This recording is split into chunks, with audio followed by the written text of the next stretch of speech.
In a little over a decade, Houston housed over 28,000 people who were experiencing homelessness. The US's fourth largest city and Texas's largest has cut its total homelessness figures by more than 60% since committing to tackle this issue head on in 2012. Representatives from cities nationwide, including my very own San Antonio, visit Houston to learn about how they've achieved such progress. Houston adopted what's called a housing first strategy. Housing First, for those unfamiliar, is an approach to addressing the challenge of homelessness by first, before addressing anything else, addiction, sobriety, employment, they are housing the individual in question. Research has shown that this is the most effective way to get and keep people out of homelessness. Various studies confirm that a rapid rehousing approach leads to 75 to 91% of households remaining housed after 1 year. Back in the fall of last year, I interviewed Mark Eichenbaum, who at the time was the special assistant to the mayor of Houston for homeless initiatives. He'd been working on the issue of homelessness in the mayor's office since 2012. He explained the efficacy of the Housing First approach well. The housing is what makes the services effective, and the services is what helps keep the person housed. So for services to work, folks have to be housed. And then for the housing to work, they need the services. It takes two to tango, and there's an inverse relationship there. Thing is, Housing First has been around for a while. While the ideas originated around the world over 100 years ago, the term became more widely used in the US in the early 1990s. In fact, many of the principles of Housing First were embraced by the George W. Bush administration beginning in 2005. Further, in 2009, under the Obama administration, Congress passed the HEARTH Act, which further entrenched Housing First as a strategy into federal housing policy, as well as the national plan to end homelessness released in 2010. From 2007 to 2016, chronic homelessness in the US had fallen by about a third. Federal funding can be available for localities that buy in to the policy of Housing First. This is not to take away from what Houston has accomplished, but they didn't make some groundbreaking discovery. They were applying, effectively, very much to their credit, someone else's and the federal government's ideas. So what changed? Where did the political will, the action, come from to commit so fervently to addressing this issue?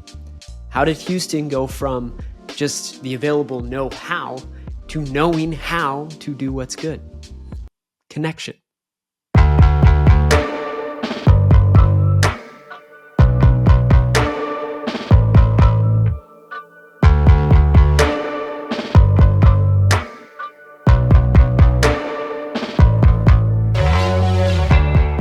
Anise Parker, the mayor at the time, had adopted a teenager who had been living on the streets long before she took office.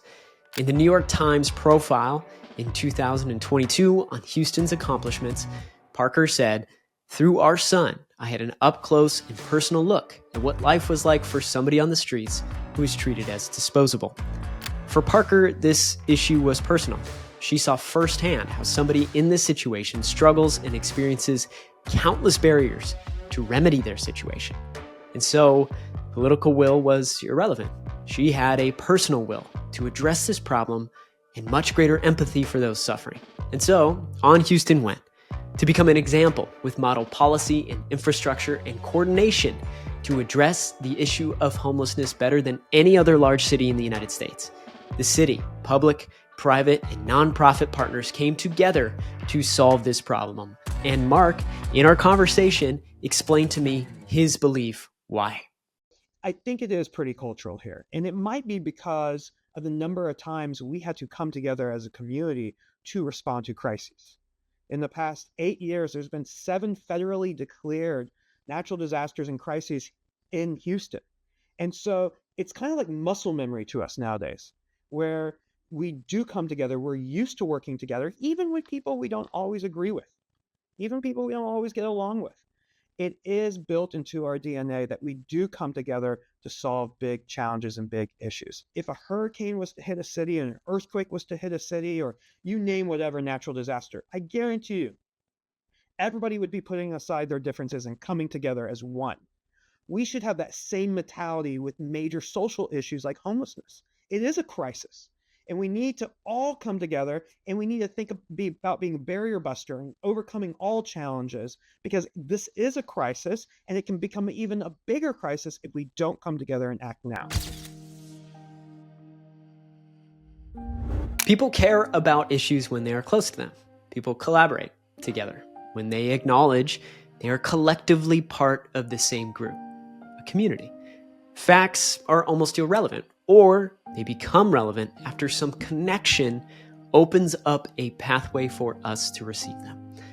There is zero sense, to me anyway, why every US city struggling to deal with this problem isn't coming together fervently around the housing first approach. It's cost effective, it's more humane, it's based on decades of research, accepted for 20 plus years by both Democratic and Republican presidential administrations as policy, and of course, it has real world application in one of the largest cities in the United States. So, solving homelessness is not a question of know-how, it's a question of will. And where does the will to act for others in need, to work together with others in their own communities, come from? As Mark said, it's not that we were doing anything wrong, it's just we weren't focused on impact. All the money and all of our attention was going into just managing the issue of homelessness. And finally, light bulbs went off, and we said as a community, no, we need to be focused on solving the issue of homelessness. The light bulbs went off, and as a community, Houston acted. Agencies, service providers, building managers, developers, they all came together, bound by what connected them, their community, to solve a problem. New research has shown that it might have not been our cunning or our intelligence that spurred the evolution of our species, Homo sapiens, and the extinction of others for that matter, but rather our tolerance for and inclination to cooperate with others. We as Homo sapiens were able to expand our definition of who was a part of our tribe. So again, it's not a question of what you know or political control. It's a question of who we're connected to. From the more mundane of shared sports fandom to the more meaningful of friends and family. Personal connections change our perspectives. Things are different when an issue affects our father, mother, brother, sister, child, or friend. It's the closeness. It's the intimacy of the experience. We feel something. All of a sudden, it's personal. Our human reaction is to care, often very deeply, and sometimes, perceived to others, irrationally. After having our son, the issues and challenges of parenthood feel different to my wife and me. And of course they do. I didn't exactly imagine I'd be the dad who would have trouble dropping my son off for the first day of daycare. But there I was, Annie and I walking out after day one drop-off together. She turned to me with a quivering lip, hoping that I'd have it together. And all I could muster, as my eyes were tearing up and I held back cries, I think you'll have fun. We started bawling. And now I can't help but feel a kinship with all other parents too. I won't care as much as they do about their child, but man, if I ever know how they feel. It's why it feels challenging to read and write about the reports of what Texas state troopers were doing to migrant families at the border.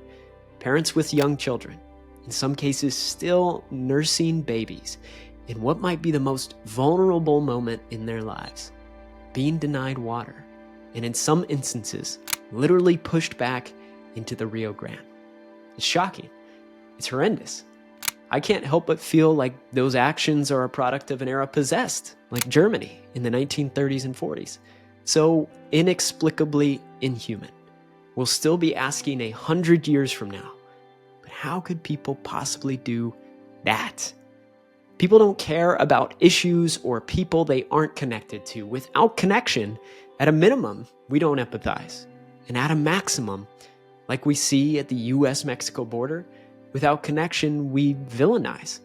How can residents of any northern state appropriately weigh in, as they do, on the perceived security or lack thereof on the southern border? Their only understanding of what's happening at the border comes from sensationalized news. There's anonymity and distance we feel walking past a stranger panhandling, sleeping on the sidewalk, or getting out of their tent under the freeway. We're numb to their experience because we don't know them.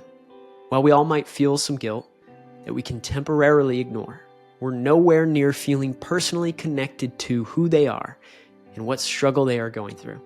They aren't, insert their name, they are a person experiencing homelessness.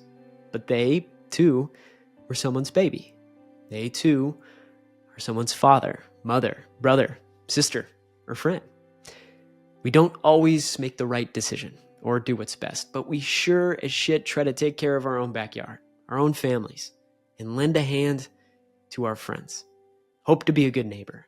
People will act contrary to their stated ideologies in the context of friends and family. With close company, some people are incredibly generous, but to strangers or the general public, those same people might be vastly more conservative and reserved.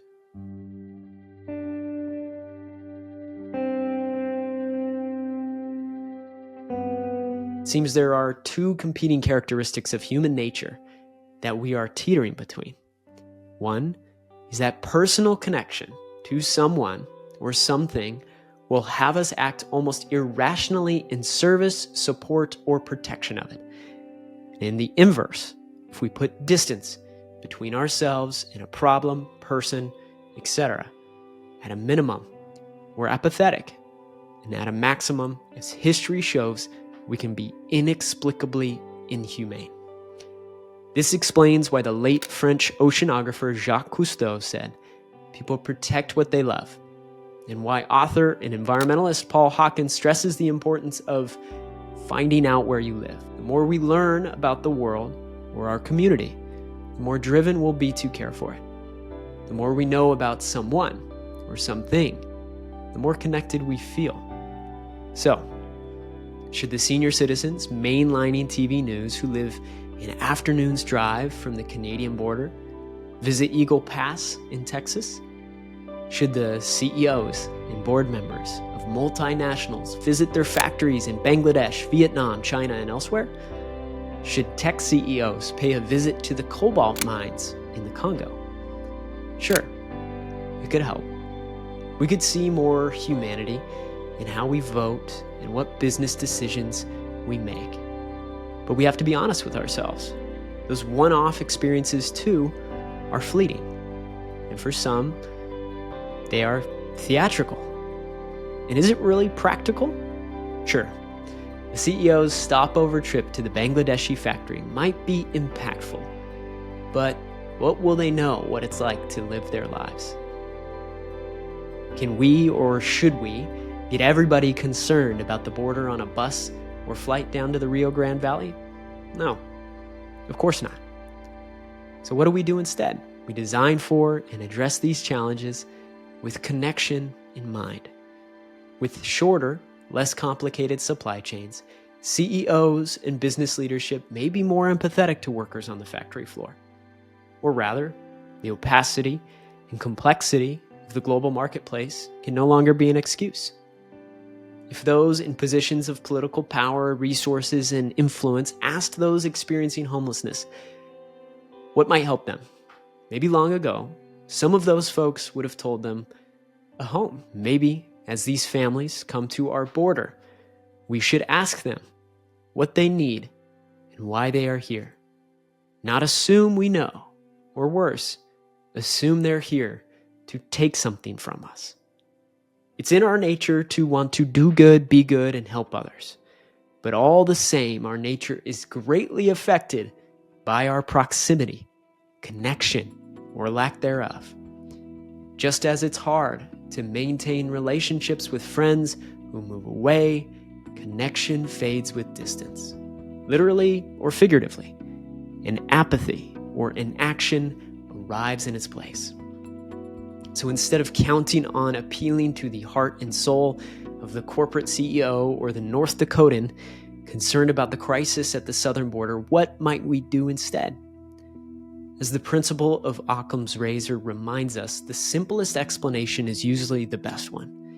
What if we resourced and empowered the people closest to the issue, maybe even the people experiencing the issue themselves, to solve their own problems instead? Even when our hearts and soul are in the right place, how much might we be assuming about a group of people or set of problems because we're too far away? We're not short on big problems. Frankly, if the right people are asked, we wouldn't be short on answers either. As we face these many challenges, climate, inequality, social division, it's worth reflecting and asking ourselves, are we even close?